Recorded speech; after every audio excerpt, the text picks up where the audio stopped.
Hi everyone, I wanted to address the NAR settlement that happened about a week ago, and there's been a lot of misinformation out there, so I just kind of wanted to set the record straight and talk about what is going on. First of all, the settlement is a proposed settlement, so it's not set in stone, and if it does go through, it wouldn't happen until mid-July. And also, there's some elements in the lawsuit for the settlement. So first is that buyer broker commissions can no longer be shown in the MLS. And what that means is that this was an antitrust lawsuit. So it was felt that commissions were being fixed by brokers, so they no longer want to show it in the MLS. But it can be shown in other places, like on our brokerage websites or our own personal websites. So there are other means to show that a seller is offering a cooperating broker commission. And then secondly, which I think will really elevate our field, is that whenever a buyer goes and wants to see properties, you have to have a buyer broker agreement signed prior to doing that. So that way that you have mutual, you know that you're both working together in finding a property for the buyer, and the buyer and you're kind of committed to each other and working together. So that's the other piece of it. So, people are talking about, yeah, the commissions are going to go away, but I don't really think that's going to happen.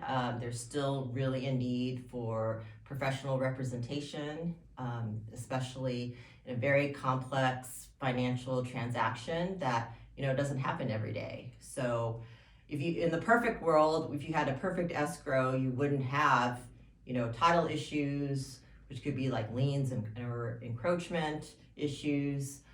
Escrow issues you wouldn't have, and then God forbid you had any lender issues, and then inspections, nothing's wrong with the house, right? But that's rarely the case. And then all the documentation that's needed, especially in California, we're a very litigious state, so we have to protect our clients and keep them out of harm's way and make sure that all the I's are dotted and the T's are crossed with all of the paperwork. So that's really important. And then if you have an HOA, obviously, there's that whole set of HOA documents and really understanding how the HOA works and what it covers and what it doesn't cover.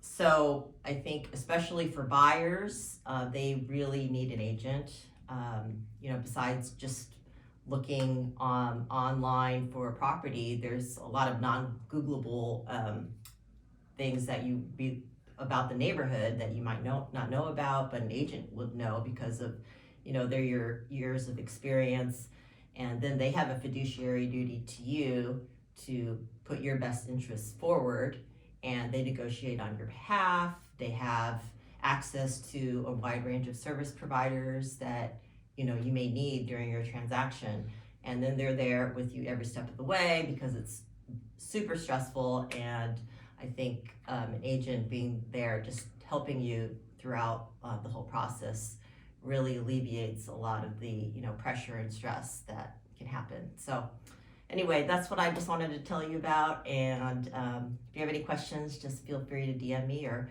put some comments in the chat. Thanks.